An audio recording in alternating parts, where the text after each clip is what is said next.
Happy Monday, and thanks for joining our Power Up. We are so glad you are here today, and we see some of you are joining as teams, so we're happy to see that. This is such a timely and relevant topic as we think about sustainability, how to keep our residency programs thriving well beyond the life of grant funding. And of course, like all of you, we believe residency is one of the most effective ways to prepare our next wave of high-quality educators in California. Today we'll take a look together at how we can keep residency programs going strong for years to come. So once again, thank you for joining this Power Up. We're excited to get started. Yeah, so this Power Up is a joint effort between SRTAC, the Statewide Residency Technical Assistance Center, and TRL, the Residency Lab. We have teamed up to share the latest ideas, tools, and approaches for sustaining residency programs across the state. So throughout this Power Up series, you'll hear practical strategies, connect with peers, and have the chance to start developing an action plan to keep your program strong and sustainable. So we'll take a quick moment to introduce ourselves. My name is Javier Baca, and I am the Southern Region Hub Lead for SRTAC. And I'll send it to Amy. Hi, everyone. Amy Bennett. I work as a coordinator for SRTAC out of the Santa Clara County Office of Education, and I'll turn it over to Heather. Good morning. My name is Dr. Heather Michelle, and I am the director of the Residency Lab. Super excited to be here with all of you and to collaborate with Javier and Amy. Yeah, thank you, Amy and Heather. And so we have put all of your session resources, everything you'll need for today in one easy place. And so Heather just put that link in the chat. So I'll give you some time to open that up. Maybe it's in another tab, and I'll just walk you very quickly through what you have on that sheet. So on the resources page, it includes today's slides, a feedback form, which will give you time to complete before we wrap up today, some core documents that we'll reference throughout the series, resources specific to today's topic, links to both the SRTAC and Residency Lab websites, some upcoming events and registration links, a coaching request link to connect directly with our team. And I think finally, just at the bottom there, you'll see the CTC office hours link, which happens the second Wednesday of every month at 2 o'clock, and where you can stay up to date on the latest residency information from CTC. So you have everything right there to refer back to after today's session. All right, everybody. We wanted to begin by grounding in the purpose behind this Power Up series. Earlier this year, the SRTAC and TRL teams got to review findings from the Teacher Residency Grant Program Survey, which was conducted by WestEd this past spring. And that survey reached 105 LEAs and achieved a 79% response rate, which provided valuable insights into the current state of residency programs across California. And several of the survey questions focused on program sustainability, which we know is a critical issue as remaining grant funds are winding down. And the results showed that most programs are either actively implementing or beginning to explore sustainable funding strategies. And these findings kind of guided us to make sustainability a central theme throughout this year's virtual offerings, especially in this Power Up series, where we'll dive deeper into some practical approaches for long-term program success. And this was another question from that same survey, which asked programs to identify which sustainability approaches they were currently exploring or implementing, such as LEA paid roles like paraeducator or substitute teacher positions, and the use of local funding sources, including LCFF funds. And we found that a significant number of programs are either planning to implement or actively exploring these strategies. And so as a result, this Power Up series will focus heavily on local funding opportunities and other practical approaches to sustaining residencies beyond the grant period. And then this slide shows kind of the overarching themes of each of the 4 Power Up sessions that we're going to be offering this year, kind of at a glance. Today, we'll start by grounding our work in the sustainability framework, kind of setting a shared foundation for what sustainability means in the context of educator residencies. And you'll learn some LCAP essentials from an expert, really breaking down how funding priorities and local goals can intersect. And then in November, we'll take a deep dive into LCAP implementation. We'll feature some program highlights from across the state that are showcasing how different LEAs are aligning their residency programs to local goals and funding streams. In January, we'll focus on leveraging paid LEA roles, really looking at sustainable staffing models and highlighting LEAs that are doing this work currently, either paraeducator or substitute teacher positions for their residents. And you'll get to hear from those field experts who are implementing. And then our final session for the year in February will explore creative and emerging funding approaches being used across the field. We'll collaborate to identify some practical strategies that you can adapt and apply. And so the overall goal of all of this is to leave you with a toolkit of sustainable funding options to support your program long term. And so we'll shift into today's focus. As I just mentioned, today's section is really designed to build a strong foundation for understanding and applying sustainability concepts in your residency work. By the end of today, we hope you'll understand the key components of the Organizational Sustainability for Continuity framework that we'll be introducing in just a few minutes. This will help you see where your program fits, what levers you can use to sustain it over time. Second, as I mentioned, we'll take a closer look at the LCAP process, unpacking what it is, how it's developed, and the major components that kind of drive local decision-making and funding. And then finally, we will make it interactive. You'll get the opportunity to participate in a scavenger hunt using your own LCAP, exploring your district's goals, actions, and metrics. And again, the overarching theme for today is to help you see some clear connections between your residency program and your LEA's local priorities, and really connecting the dots to understand the sustainability framework and linking it to the LCAP and identifying where your program can be elevated and sustained through these structures. And with that, I'm going to turn it over to Heather. Thank you, Amy. Before we get into the objectives that Amy just unpacked, we want to just take a moment to visit our characteristics of effective teacher residency programs. If you have been in space with SRTAC or the Residency Lab, you have seen these before. This year, they were updated and revised, so this is a new version. They are linked to the resource sheet that was dropped earlier into the chat, so you can access them there. But we always want to take a moment just to make sure that we continue to revisit these and make sure that they're at the forefront. They're kind of our North Star as we're engaging in residency implementation. They serve as a common framework for all residency programs at various levels of implementation, and they really exemplify the scope and complexity and development of residency work. They center equity and justice and that key important piece of data. They form the basis of all support and assistance for residency programs, and they are also connected to the RFA through the CTC. In light of that, and in service of, Amy, if you could advance the slide, we have also created program folders. Every program has a program folder. This is also linked on the resource document that was put into the chat. If you haven't already, we're asking that you, at some point today, navigate to the linked program folder where you can find a copy of the key characteristics, a copy of your planning tool, and then just some notes and things that really support institutional sustainability, which we will be unpacking later on in today's session.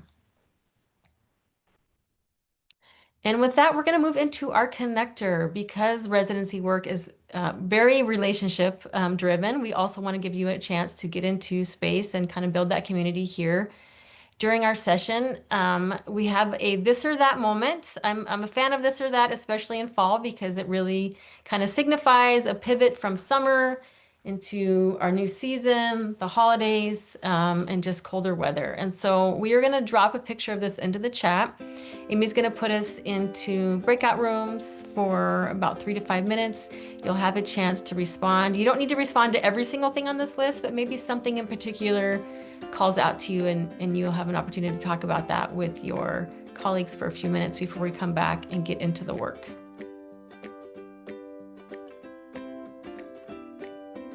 We are going to move into and kind of get into the focus of today, and that is sustainability, residency program sustainability. And we kind of want to spend some time before we get into our LCAP expert and just the other conversations we're going to have today with some context and contextualizing our work. And so about a year ago, the Residency Lab offered this framework as a way to think about residency sustainability writ large. And before we get into kind of the different ways we're thinking about it in this specific framework, I want to offer a few kind of perspective shifts and just kind of ways to think about this. And the first thing I want to offer to this space is really this idea of when we're thinking about residency sustainability, we're really thinking of entrepreneurship and thinking about creative solutions in terms of how we can sustain the residency program that you are currently implementing. And so we have to kind of think out the box and be creative. And that's part of the work that we're going to be doing together as we move through this power up. The other two mindsets I want to share with you is this difference between self-reliant and self-sufficient. I would say right now, residency programs are pretty self-sufficient. You know how to run, you have your funding, you've got some good things in place in terms of roles and responsibilities. And now we have to kind of move into this area and this kind of perspective that's more self-reliant. That means that you can rely on yourself to sustain your own residency program, both financially, operationally, in terms of engagement. And that's going to be a shift in the field that we're kind of encouraging you to move into. And the third point I want to make in terms of a mindset shift is this continuous process of improvement. And that kind of goes in line with what I just mentioned in terms of entrepreneurship. We're constantly thinking about how can we improve? What different ways can we look at some financial solutions? What are some things we can do differently in this moment so that we can meet the objectives we're aiming to meet in terms of residency implementation? And so kind of thinking about those ideas as I unpack kind of the three parts of this framework in more detail. And so there's three parts to it. There's institutional sustainability, okay? There's financial sustainability and engagement sustainability. And I'm going to unpack each one of these in more detail as we move through these next few minutes. And so institutional sustainability, this really speaks to the integration of concrete elements that support a proactive stance. Now, if you have been interacting with the lab and SRTAC for the last couple of years and even before that, you probably have some of these things already in place. That's the good news, right? We're talking about a mission statement, aspirational objectives, actionable strategic plan, well-defined roles and staffing. These are things that really institutionalize and make your residency program stable over the long term. A sustainable residency program focuses more on process than the destination. And so again, revisiting things if you need to revisit these things, but having these kind of things in place really sustain that residency program over time. Financial sustainability, this is the big one, right? This is what's really driving a focus in this area right now. It's important, but it's not the only thing. And again, this comes across this idea of self-reliant is different than self-sufficient. Understanding and moving into that self-reliance space. So knowing where your funding is coming from, you can be reliant on your own self to braid that funding and begin to draw on different funding sources, both inside and outside of your organization. Self-reliance means that the residency program knows what funds are available. A first step in this direction is really to determine the actual cost of the model your context supports. So we are now moving into the part of residency program development that's really going to ask ourselves, what are some things that are non-negotiable for us? What are some things that we want to make for sure and be critical components of our residency program? And then what are some things that we might have to move towards later on? And so again, thinking about those things as we're moving forward in terms of financial sustainability. And then the last one is engagement sustainability. And this is one that is oftentimes overlooked. And again, this is really critical right now. A sustainable residency program includes engaged and committed partners at all institutional levels. Okay, critical partners include the department chair, clinical practice coordinator, a collective bargaining unit, your human resource department, residency supervisors and mentors, university professors, district leadership. And so in really leaning into this engagement piece is we're trying to make residency work as visible to all of the leaders in our ecosystem so that when they're in a position to make a decision about our residency work, they have some concrete knowledge and a concrete experience that they can draw from in order to inform those decisions. Oftentimes what this looks like is inviting your leadership to those site visits, inviting them to the collaborative coordinating Zoom meetings that you are involved in, talk to them about the data, sharing the things that are happening, having them talk to the resident candidates themselves, right? So again, engaging all critical partners in this work so they have a concrete understanding of what residency work looks like. And kind of in light with that idea of engagement, I want to offer an additional piece to the engagement piece, right? The engagement sustainability piece. And that is this idea of a value proposition. Now, what is a value proposition? A value proposition is a concise statement of benefits or valuable outcomes of a product or service. So we are borrowing this idea of value proposition from the business world, but it can also be applied to advancing our work in the residency space. Value propositions for residency programs fall into the pillar of engagement sustainability and include three main elements.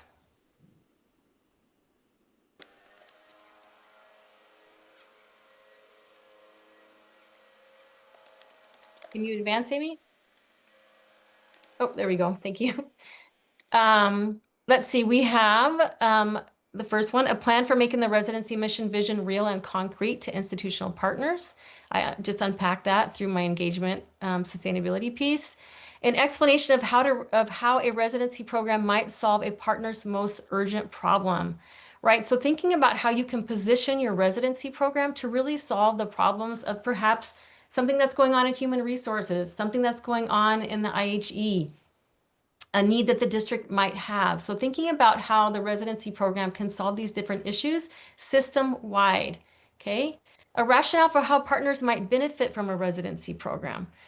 So thinking about how your human resources department might have a need for substitute teachers or matriculating paraprofessionals into those positions. How can we leverage the residency work to address these bigger issues and engage more people and kind of create that value proposition and engage more people in the successful implementation and well-funded residency program at your specific district?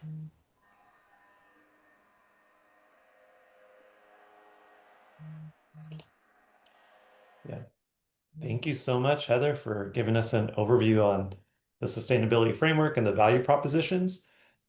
We do want to invite some reflection on each of those sustainability frameworks. And so we are going to put you into some breakouts in just a moment to talk about institutional sustainability, financial sustainability, and engagement sustainability. And as Heather took us through each of those topics, perhaps you were thinking about your program and where you're at in each of those three sustainability frameworks. And we want to give you some time to discuss where are you? How's your program looking? What are the next steps as you think about each of those three types of sustainability? Amy, I think we've got some breakout rooms ready to go. And so we're going to send you there now for a few minutes to engage in that discussion and then bring you back for some whole group reflection. Welcome back, everyone. I see some smiling faces, so it looks like it went well in your breakout rooms. Is there anything that anyone would like to share for their common good? Anything that came up in conversation that was like an aha moment or a little light bulb that went off that you think should be elevated so everyone can hear it? Can I share my breakout, Heather? Sure. Oh, sorry. Someone else just, yeah. So I'll get the conversation going. I was with Brooke and Zoe from High Tech High Residency Program here in San Diego. And I just really appreciated how she brought up the engagement sustainability of bringing in leadership to get them to know your program, see the success, talk about ROI. She used the term ROI, Zoe said return on investment, so that leadership can see that this program works for our school and this is producing high quality teachers and that The best way to do that is to publicize it, invite leaders into the classroom, make presentations at board meetings or wherever you can to publicize your program and get that engagement sustainability going. Wonderful point. Rate of return, right? That's great. What else? If I can speak, I would just share what was generously shared. Bernie Levy was talking about Humboldt and 20 school districts. And so we were thinking about if you're getting ahead of the story, if you want to present the story and people are listening for their story to relate, he may have incredible variation on how this gets applied and how to really engage with that. That's looking for those stories. That's what our group was thinking about, the strength of storytelling, but how do you set it up? Maybe. I'm speaking for others. I'm sorry. No, that's perfect, Lisa. I wholeheartedly agree. I think like creating a narrative around your residency program and the implementation there and giving the residents an opportunity to share their stories. And Bernie is absolutely right. That is part of it. Okay, I'm going to move into our next segment here and pass it on to Amy. Hey, I want to just give a very quick high-level overview of an SRTAC white paper that was published this past spring. It is linked to the resources that we provided you.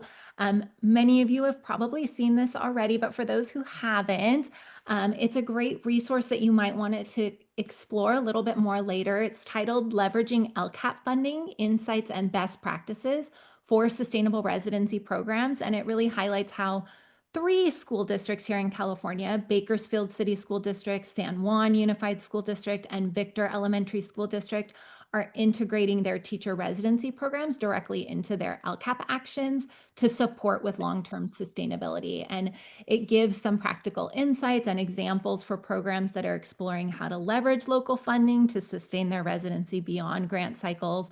A lot of the recommendations align with some of the takeaways that were just shared around how are we using data to inform our leadership and ensuring that they're aware of the impacts of our program.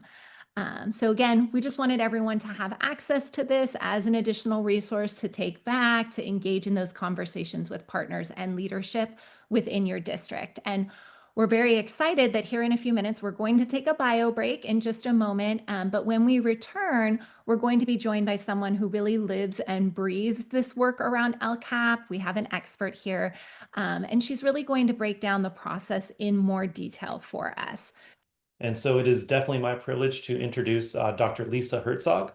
She is the Director of Curriculum and Instruction with the San Diego County Office of Education. In her role, Lisa supports district teams through coaching and by reviewing and approving their LCAP. We know that's the Locally Controlled Accountability Plan. We're going to hear more about that. So before joining SDCOE, she worked as a principal here in San Diego and served as the Executive Director of Teacher Effectiveness and Teacher Development for the New York City Department of Education. She's also worked as a national board certified bilingual and English immersion elementary teacher and taught at Teachers College Columbia University, where she also earned her educational doctoral degree. So you can definitely see and tell that Lisa brings deep experience from both classroom and system level perspectives. Today, we're excited to tap into her expertise to learn more about the LCAP and how it connects to sustaining residency programs. Welcome, Lisa, and thank you for being with us today. Oh, thank you so much for having me. And I have to laugh that I just happen to be wearing the same jacket that I also took my photo in. I usually wear other jackets. So good to be with you all. And the goal of this session, and you can advance to the next slide, please. Thank you, is to give an overview of the Local Control and Accountability Plan. I'll be mindful about using acronyms. As people in education, we love our acronyms. So there are so many acronyms throughout, and we'll be talking about what those mean. And I believe it was Amy talking about before about how I live and breathe LCAP. I lived and breathed LCAP for the past 6 months. So we're actually a team of 5 people. And I joined the team in reading LCAP. So I'm relatively newer to the process, and my colleagues who are so steeped in it for years and years are actually at a conference today. So if there's questions I can't answer, I know Amy, Javier, and Heather will be jotting those down, and they'll be following up later. But I also bring an interesting insight because I have a lot of familiarity with accountability plans. And so being newer, and I was away from California from 2002 to 2022. And when I was digging into the LCAP and came back and found out what it looks like now, it's been interesting to make sense between what the intent is, how it gets experienced, and also what's the opportunities within the LCAP. So I bring that newer perspective as someone new to it. So we can go ahead to the next slide, please. And so we're going to be looking at what is the LCFF, so California School Funding System, which is called LCFF, and then its planning document, which is the LCAP, and then highlighting how you can get involved in the process. Next slide. So let's start with what is the local control funding formula. And that was part of the reorganization of California's funding systems for schools to simplify it back in 2013. So it went from a system where there were dozens of categorical grants to then ensuring that we were going to be having a more simplified funding and ensure that the districts with the higher needs are receiving the funds that they need. So the LCAP is about making sure that all students get some funds, but especially unduplicated students get additional funds. And who are unduplicated students? And I think it took me having a cheat sheet the past 6 months because that is not the language I would pick. But unduplicated students, we'll talk more about that later, are English learners, foster youth, and low-income students. So students who have been marginalized, historically and currently. How are we ensuring that schools with larger numbers of those students are receiving more funds, which is what equity is about. So every district is getting base funds and supplemental funds, but not every district gets the concentration funds. You have to have at least 55% of your students or more would be English learners and or foster youth and or low income. Next slide, please.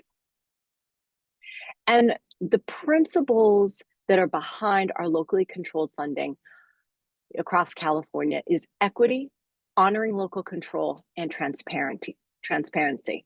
So ensuring that we are putting our funding more to the schools and the students and the districts who need it more, while really honoring the local context and understanding what the priorities are, and that the people closest to the students, the schools, and the district are, they know what their community wants and needs.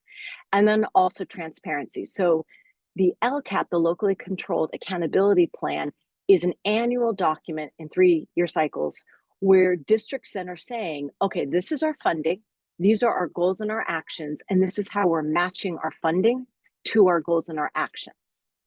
Next slide, please. And every LCAP, by the way, is also available online. And that's part of California Education Code too. So after it goes through the approval process, they both need to upload it to the California dashboard, also to their district websites. And then we also post them for our San Diego County Office of Education. So what is then the LCAP? As I was mentioning, it's a 3-year plan. So we just entered the 2nd year of the plan when we were in a review cycle from about May until through the summer. And that's where, and every 3 years, districts kind of revamp their goals. But every year they need to say, okay, well, what's been our progress to the goals? Are those still our goals? Do we need to make adjustments based upon different factors that come up and reflect on the metrics that they picked? So they are charged with continuing to align it with the state goals like student achievement and school climate, and continually reflecting on the progress to date and what they've planned. Next slide, please. And this is just another, I think, like I've been talking about a lot of these principles. I think I think everyone here has both been involved in what's the intent of a policy, and sometimes the way that a policy gets experienced and lived gets a little bit messy. So really, I love this slide because I think it talks about, again, those goals are about that we are really focused on equitable outcomes for all students, and especially our students who've been marginalized and continue to be, that we are continually about improving and revisiting the actions that we're taking and ensuring that the money is tied to the most important actions that are going to impact all our students, but especially those high need students, and that we are also holding to the ed code. I think one thing, I know later in this session today, you're going to have a chance to dig into one of your district's LCAPs. Having spent a lot of time the last 6 months reading them in depth, I remember the first time I picked up an LCAP, which was maybe honestly like a year ago, and it's just its own genre, and it can be a little bit cumbersome to read. And I remember even like reading through the first section, which is the family section, and then getting like a third way through, and I'm like, this is, and reading it again, I was like, oh, this is repeated all again, because they repeat parts at the beginning for the family section, and then it's actually the full LCAP. So I will invite, like, I'm glad that you're getting this framing before you dig into an LCAP, because I think seeing like what the purpose is, and there's also recognition across California that the form has actually become more and more cumbersome and long. And there's talk about, is there ever a possibility of streamlining it? For right now, I think it's powerful to look at what does it offer us in entry points, and having conversations with districts about the alignment of, is our money going to back up what we know is going to make difference for our students who need it most? But also holding on to the tension of, it is a form and a process that could become more expedited, and that's something that I know there's conversations across California about that. Next slide, please. And so this is a really helpful slide just to kind of let you know what's an overview of all the different sections. And so when you're looking at the sections later today, for one of them, know that there are these 5 sections of that you can be looking for in the document, and they get repeated in different places.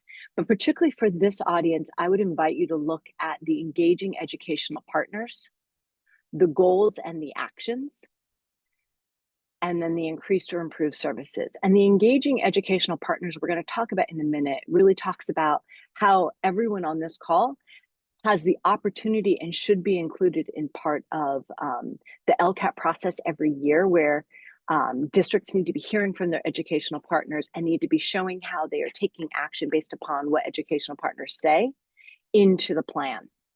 The goals and the actions are going to be really helpful for you to say, you know, let's say it's a district you're working with, what are they identifying right now as their key goals? And then the actions match to those goals. And where are they putting their money currently?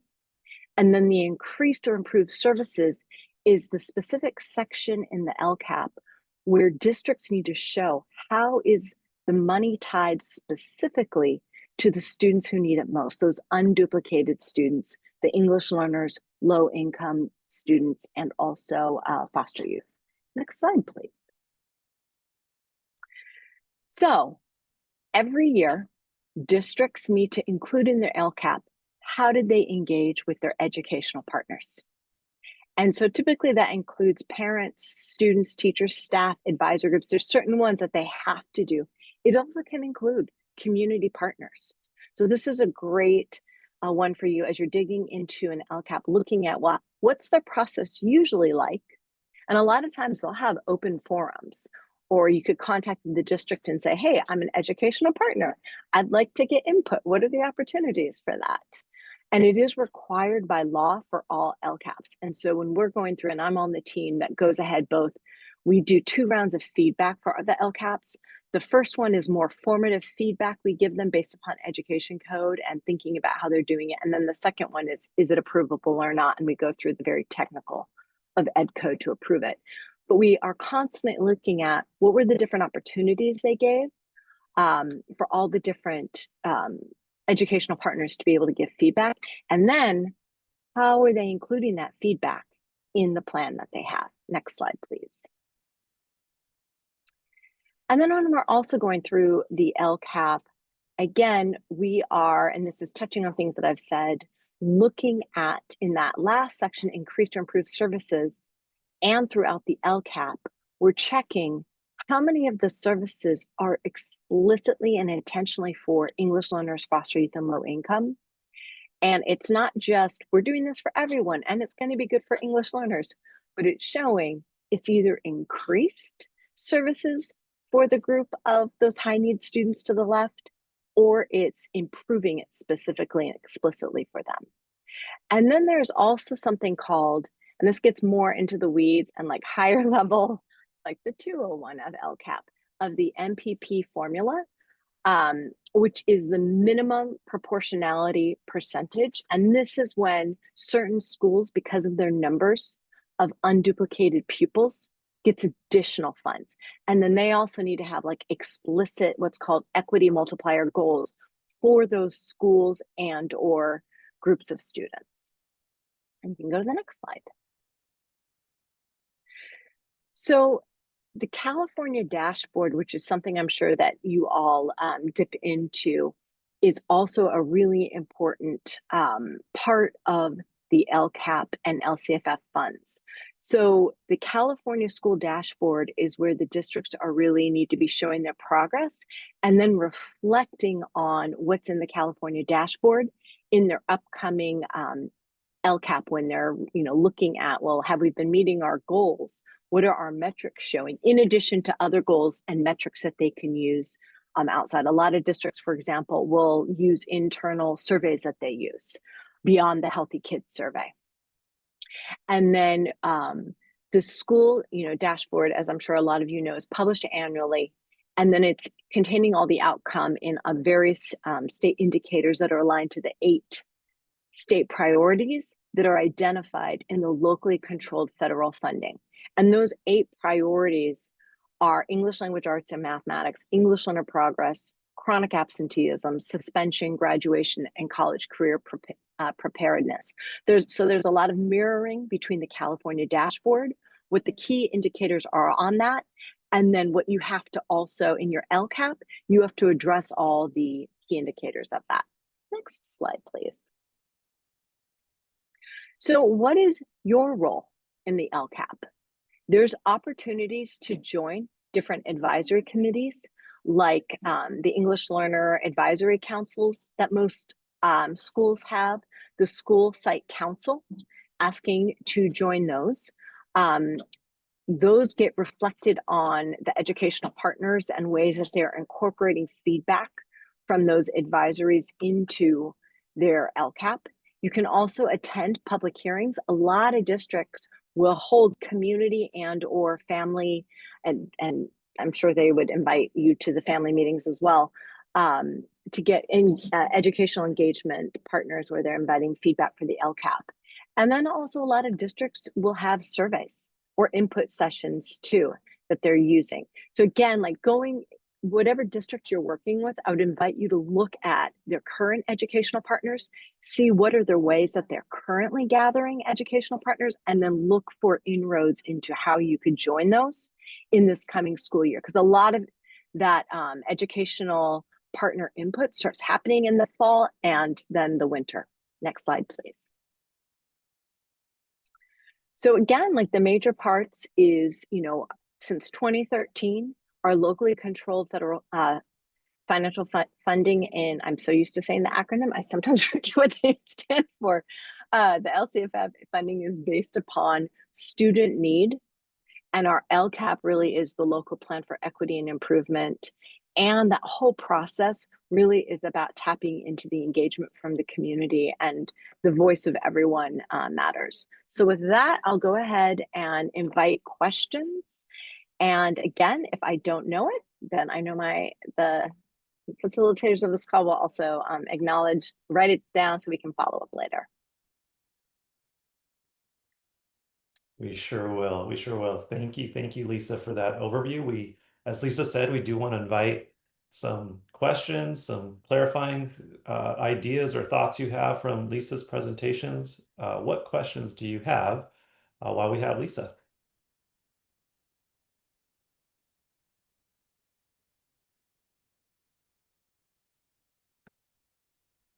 and you can unmute or put it in the chat.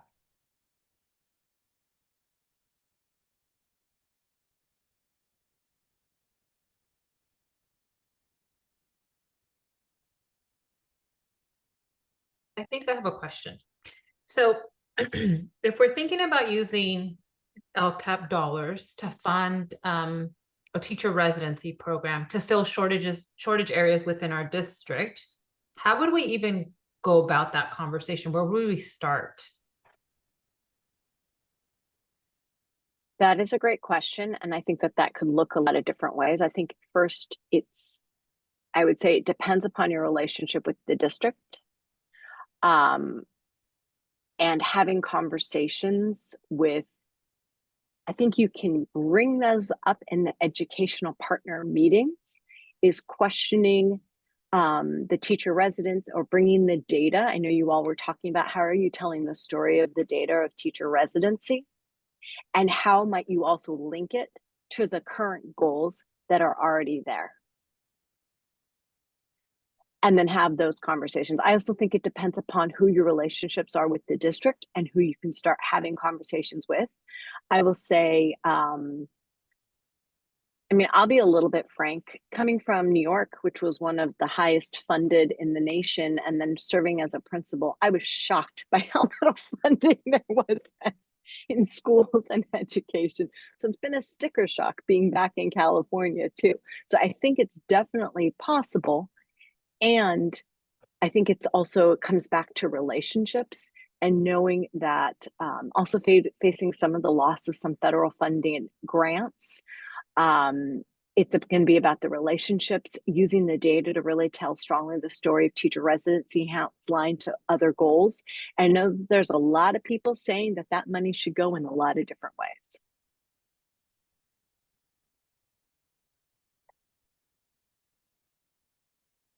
Yeah, thank you for that insight as we start thinking about how we might incorporate our residency into the LCAP.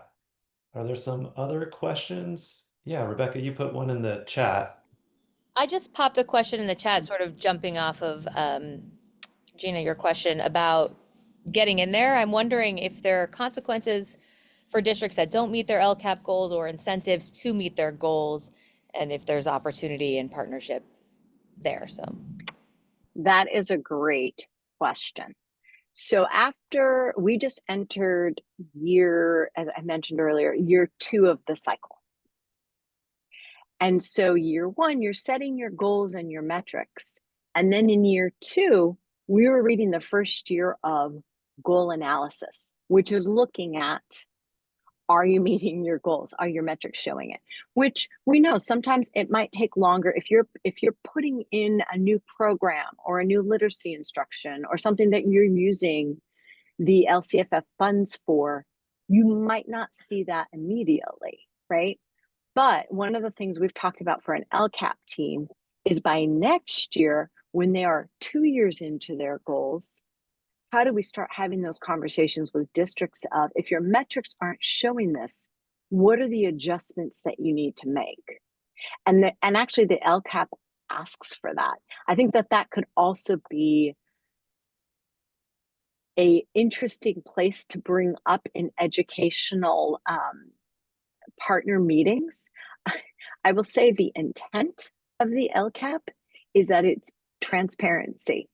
I will say, having read many policy documents over the years, many dense academic journals, I find LCAPs one of the driest documents. I don't know if I should say that. My other LCAP colleagues might feel differently, but I find it a very dry document.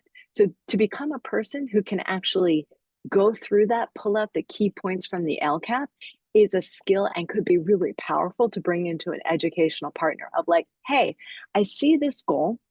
I see the metrics that were set for it. And the goals it doesn't seem like the goals are having impact. What's the thinking about adjusting the goals and the actions based upon that data? And so a lot of it is the goal of transparency, and like as a central team, we also try, or a county team, we try to have those conversations with the districts and saying like, I wasn't part of it when they had to write their brand new goals, but when they're writing their new goals for that 3-year cycle, that's when we look across all 3 years and see, are you still doing the same thing that wasn't showing impact? That's not aligned to what the intent and what education code's asking for. I like what Connie just wrote. Could one of the questions be which of your goals might be more likely met if you had resident teachers in your classrooms and on your campus?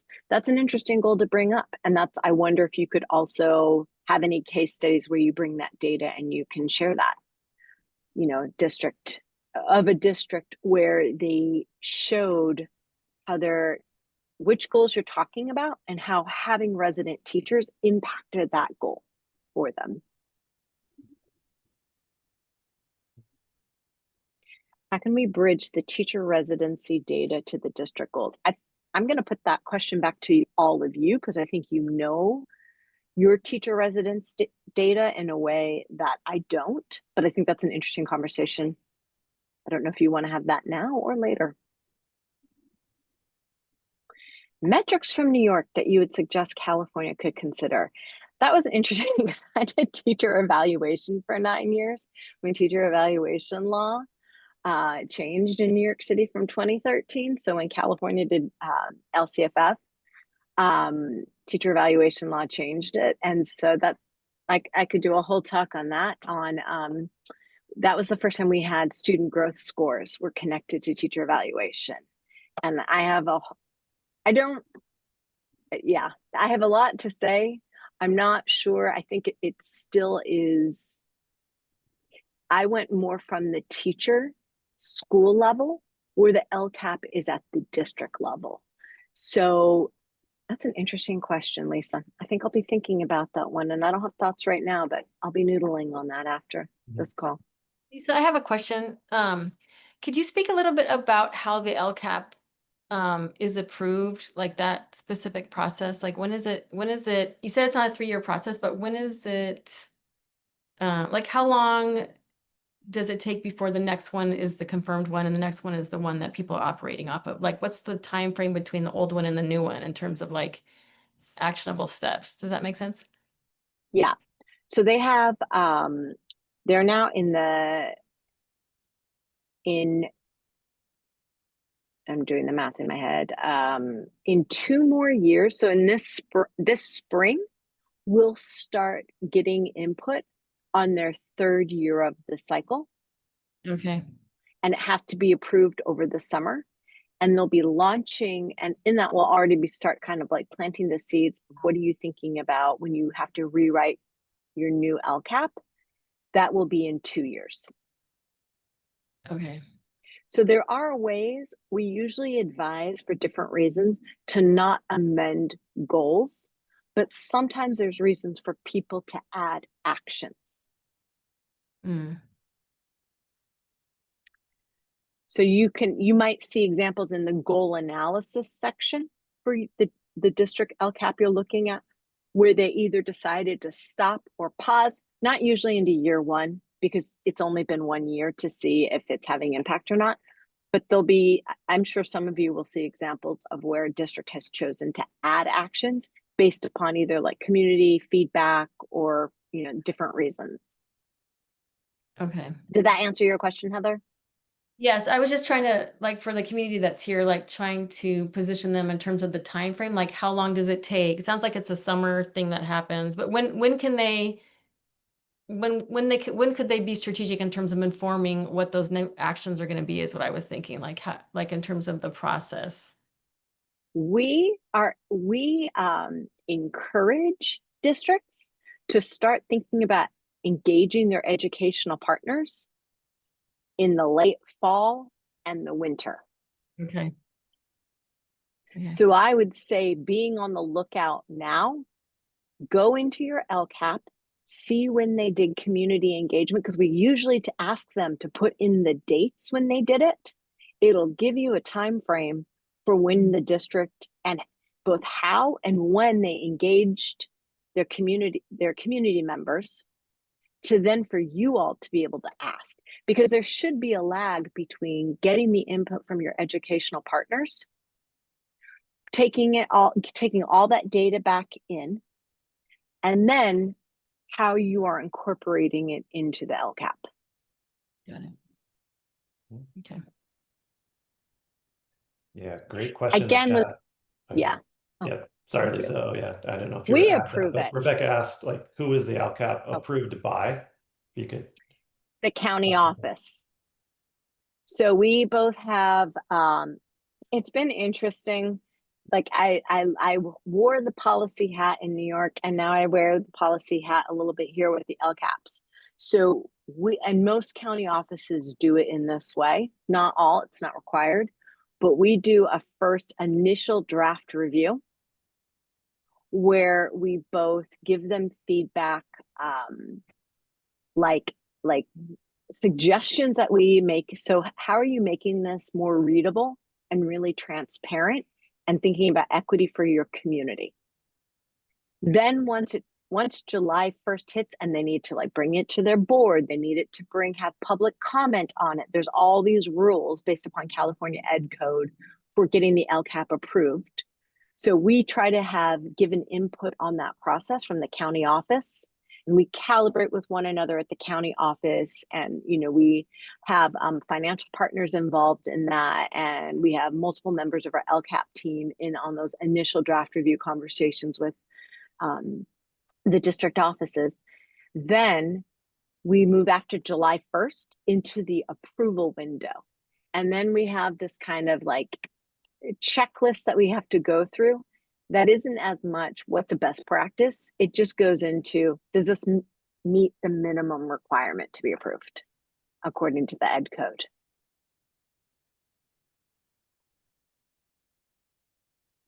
And so sometimes there are levels of people have to revise after that, but our goal is that, and we tell this to our district partners, is our goal is to be so descriptive with you in the initial draft review that we only have to go through, once you turn it in for approval, we're able to approve it.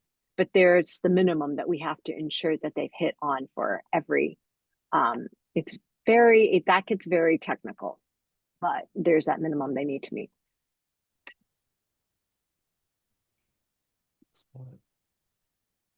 Are there any other questions for Lisa? We are going to invite some reflection in just a moment. What was your takeaway or aha moment? But before that, we still have Lisa.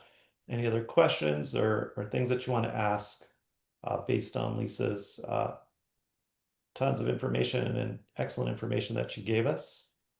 I have one more question. I'm wondering, is the district's success on its different LCAP goals made public? Or is that something that, like that progress and that analysis piece throughout, is that private or public? That is both in every year. They have to report on the metrics. So they set at the beginning of the 3 years, what are the metrics they're going to track each year? So you can go into their into their LCAP and look at what's that metric reported on. I would say, again, not the most user-friendly of documents. I would probably jump for each one to the goal analysis section.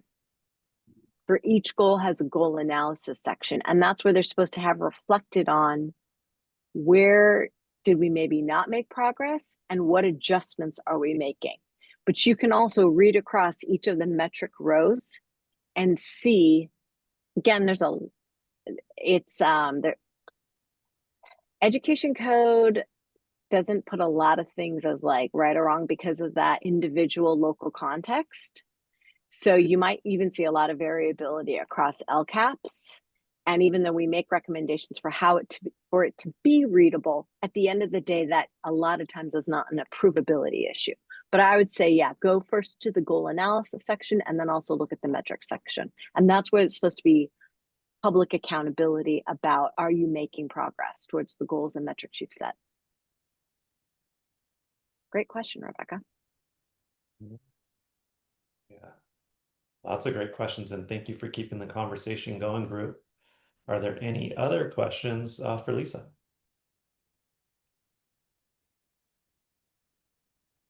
Lisa, I just threw a quick question in the chat. So the current 3-year cycle, Did it start, was it 23, 24 or 24, 25 that started It started 23, 24. So then 26, 27 will be the last year of the 3 20 years and then a new one. No, 26, 27. So let's see. It's always like, I get confused because the dashboard, I was just 24, 25. Next year will be 25, 26. The 26, 27 will be the new 3-year cycle. Got it. So the current cycle, it's going to be through this next year, 25, 26. So this is the last year of our Oh, current wait, cycle. I'm so sorry, Amy. Okay, so this next year, 2025, 26 is going to be the 3rd year. 2026, 2027 will be the new cycle. Got it. And Thank Lisa, you. does that mean that LCAPs, the new 3-year LCAP will begin being written now so that it No. will be implemented for 26, 27, or 26, 27, the new LCAP will be written, which is a good time for us to elevate residency as they're writing their next 3-year program? So Tina, if I may talk this out just to make sure that I don't get it wrong. So now this school year, they are going to be thinking about, so it's next school year, you should be talking with them for the new launching. In 2 springs, they will be submitting a draft for the new LCAP cycle. So in the spring of so 26, 27 school year, the 2026, 27 school year is when they'll be writing it. So the summer of 2027. Thank you. I wish I'd had these dates anticipated and written out. This is great. So I think what I'm hearing is at this point, what we should as programs be thinking about is gathering our data, creating our story, our speech, our elevator speech on why residency programs, connecting it to student learning, student impact, doing all that legwork now so that we're ready and starting the conversations within the next year to get into that next cycle. Yeah. And I think to have questions now about where might teacher residency fit in the existing, I'll be transparent. A lot of districts, they're not rehauling fully all their goals between the 3-year cycles. A lot of them stay the same. But there's the opportunity to look at, and it might not be a full goal about teacher residency. It might be an action within a goal is likely where it is. So I think Rebecca, as they're closing out the 3-year cycle, there's not a big lull. You know, like, again, like best practices, we're inviting districts now to already be thinking about their LCAP.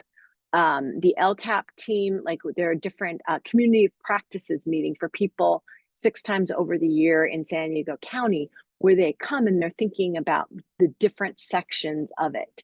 So in just like this next month, there's going to be a section on engaging educational partners. How are you doing that, right? Our goal and hope as a county office is that we're creating space to not just wait until the LCAP is due to be writing it, but that it's an in-process thing.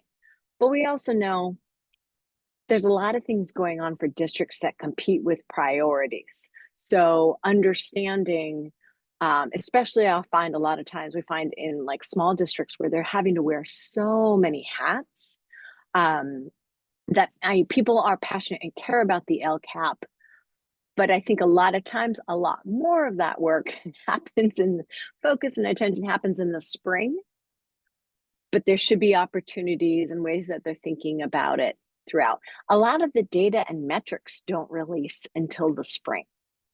And there's ways also on the dashboard, you're a year behind, right? So in the LCAPs we're reading over the summer, they were reflecting from the data from the prior school year. We won't, the dashboard, results are already released for schools and districts.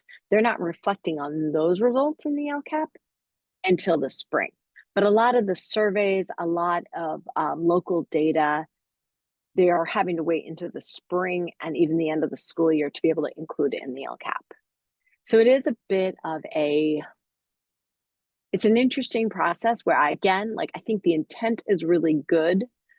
And there's ways it could be improved. Well, great. Lisa, we so appreciate you and your time. We know that you left another meeting to be with us here today, so thank you, thank you. We stole you from another meeting. I appreciated how earlier you said the LCAP document is its own genre. It definitely is. You have to learn to speak LCAP. So thank you for leading us there and getting us closer to be able to speak LCAP. It was just a great overview and valuable insight into the LCAP process, and we thank you so much. And maybe we might be seeing you again or your colleagues in our future meetings. That was I'm going to tag my colleagues who live and breathe this and I think could answer your questions, with all their years of experience. So, but Well, thank you for having me and appreciate all the work that you're doing for teacher residencies. I know the research and having worked with teacher residencies are so powerful. So glad to be with you all today. Thank you again, Lisa. Okay, and so with that, we do want to invite everyone to some reflection. And so we'll invite you to put this in the chat. So what stood out to you from Lisa's presentation on the LCAP?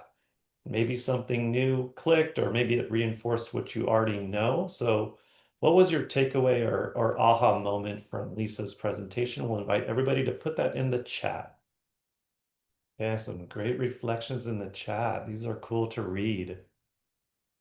I like, Rebecca, how you kicked it off with, I like the word clutch. The LCAP timeline was clutch. So we start understanding the process and the timeline and when to engage. And then Connie and some others. Yes, that was an aha moment that we're probably not going to change a whole goal in the LCAP, but perhaps residency will be embedded in one of the actions. So I thought that was a cool aha as well. Yep, and then we're just thinking about the conversations that we need to have to get started, to engage certain educational partners. I saw in the chat, we also are thinking about what data do we need to collect already and to show the impact. Yes, and just Lisa, I think you rounded it out there with the reflections, like thinking about our mindset and starting to plan and being proactive with thinking about the LCAP and how to incorporate our successful residency program. So thank you all for those reflections. I think I'm going to turn it over to Heather now, as you'll have an opportunity to get into your actual LCAP before our meeting is over today. Okay, thank you, Javier. So we are moving into kind of an exploration time. We've just came out of some really great information that Lisa was able to provide about the LCAP, and we want to give you the opportunity today to look at your own LCAP and move through a scavenger hunt that we have created in service of some of the major points that Lisa just brought up. And so please take the next couple minutes to locate your own LCAP. Again, Lisa said that it should be on your district website. Also, county office website should have it. So take a few minutes to find your actual document. And then we're going to put you into breakout rooms, and you're going to answer the questions of this LCAP scavenger hunt. And this LCAP scavenger hunt has also been linked to the resource guide that was dropped into the chat earlier this morning, and we can drop it again. So you're going to want to have two things as you move into this breakout session. One, your scavenger hunt, and two, a copy of your current LCAP document that is associated with your LEA. And we can give you a few minutes to do that. And then we're going to move into collaborative breakout rooms of about 3 people. And you can look through your LCAP with and in collaboration with the other people in your breakout, and just get to know that document more in a more concrete way. Oh, Rebecca, definitely not an easy to read document, but lots of juicy data in there. Yes. Yes.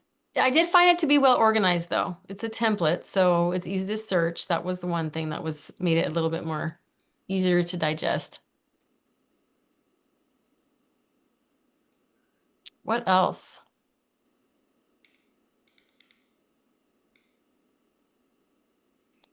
You can unmute or you can drop it in the chat.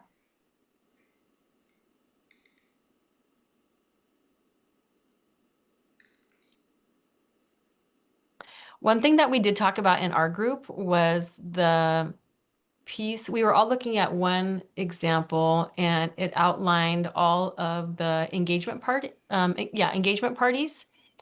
And so we began a conversation about how to be strategic around kind of targeting those different engagement, like the groups and committees and councils that the LCAP is drawing from in order to inform what goes in the LCAP was a long list of people. And so kind of honing in on and targeting which ones you want to kind of bring in as partners and inform them specifically about the residency work that you're doing. The parents were named as, a group that is probably the most influential at the district level. And so getting them on your side in terms of, staffing schools, getting teachers in front of their students that are the most highly qualified, that reflect the community that they come from.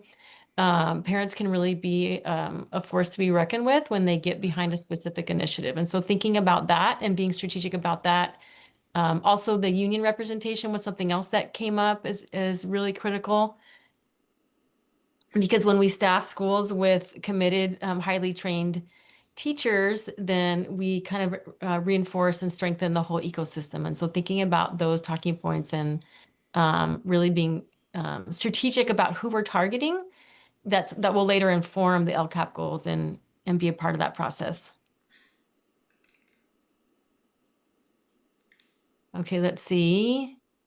Need to review and dig into the LCAP data more and thoroughly. Yes, absolutely. Brooke says the scavenger hunt template is so helpful. I also enjoyed that, Brooke. I know I was there helping to create it, but when I was actually doing it, I was like, these are the right questions. So that was good.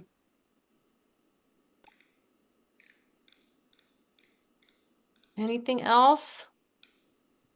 So we're hoping that you got to at least the first part of it. I know in our group, I think we got to three or four questions, but this is a starting point. Oh yes, let's see. What does Gina Perry say? Gina Perry says, if you haven't sat in an LCAP meeting for the community, I recommend you do that because they are very informative. Yes, absolutely. I think Lisa kind of reaffirmed that too. Get in space with the different people that are making the decisions early on, so you kind of can understand the process and just what's talked about. Great advice. Okay, so we are going to end our session today with a touch point again with our planning tool and those 10 critical characteristics. You can access your planning tool in your program folder, which is linked on the resource guide that was dropped into the chat. When you open your planning tool, the kind of update you want to make is on, oh, thank you, Amy, is on characteristic number 3, operational sustainability. And you're really going to be focusing on C, D, and E. And thank you. And so thinking about how you can update your planning tool to reflect the work that you've done today. Again, we want to really encourage that you interact with this document because this document was created with the idea that it supports that piece of institutional sustainability. Creating documents and artifacts that support the sustainability of the work that you're doing. Oftentimes we have changes in leadership, but when we create and support these documents, they become those things that can be referred to past your tenure in supporting residency work. And so taking the time to fill this out on a consistent basis. And so today, because we're focusing on sustainability, it really is in line with that third characteristic, operational sustainability, and that C, D, and E indicator, selecting where you are and just adding some notes onto that document will go a long way. Hold on, Jessica, let me see your question. What is the name of the document on the resource link? I can't seem to find it. It is going to be your program folder. So in core resources, there are some linked folders there, Northern Region, Capital Region, Bay Area Region. And if you click on those links, you should have a folder, a program folder. Thank you, Jessica. Perfect. That has all the resources. And again, these program folders really are a structure, again, to support that institutional sustainability. So all the documents are in one place. Anybody that supports the residency program can access them. SRTAC can access them. The lab can access them in support of supporting you in your work. And so just really encourage you to follow up with that. And Amy, I think I'm going to pass it back to you. Yes, we just wanted to put a reminder here as well about the residency program coaching request. You'll notice that in some of the drop downs on the planning tool, there might be a section that you need some coaching support with. And that's what our SRTAC and TRL coach team is here for. So we linked this to the resources as well. You can scan the QR code, but we just wanted to put that reminder here that the support is entirely complimentary, and we hope that you'll take advantage of it. And then we have just a few more reminders to go over before we wrap up today's session. We'd really appreciate your feedback as it helps us continue to improve and tailor these Power Up sessions to meet your needs. So if you could take a few minutes to please complete the feedback form. It is also linked to that resources page, or you can scan the QR code here. As your input really helps us understand what's working well, what additional support or topics that you'd like to see in future sessions, and we'll really use your feedback to help shape that content. So as you're filling that out, I'll go over a couple more key reminders before we wrap up today's session. And the first one is we just want to remind you, as we mentioned at the onset in our series at a glance, that our next session is scheduled for November 17th. And during that time, we'll be taking a deeper dive into LCAP implementation and featuring some program spotlights from across the state that are really showcasing how different LEAs are incorporating their residency program into their LCAP goals and actions. So today was just the starting point. Next time, you'll get to see how this is being done. And just so you know, you will be automatically registered for the remaining 3 sessions. Those calendar invites will be coming to you this week. So when you see them populate on your calendar, that is why. And if you have any other colleagues from your organization that you want to invite to our upcoming sessions, please direct them to the SRTAC website. That's where you can register for all of our virtual offerings that we have planned for this year. And then this is also just another reminder that registration is now open for our spring site learning tours. Those are coming up on Monday, February 2nd, and that event is entirely free for the field this year. We're hosting at 4 different locations that you have to choose from. So Hemet Unified School District, Humboldt County Office of Education, Monterey Peninsula Unified School District, as well as Lindsay Unified School District. And each site will offer a unique opportunity to see residency programs in action and learn directly from your peer programs in the field. So if you haven't signed up already, if you visit the SRTAC website, under the events tab, you will see that linked there for you to register. And in closing, we just want to thank you so much for spending a little bit of your morning with us today. We appreciate your time, your engagement in the learning. And yes, we look forward to seeing your feedback come through so that we can make sure that our future sessions are hitting on your needs around sustainability. But just thank you again, and we hope to see you soon. Thank you so much, everyone. Really appreciate your time.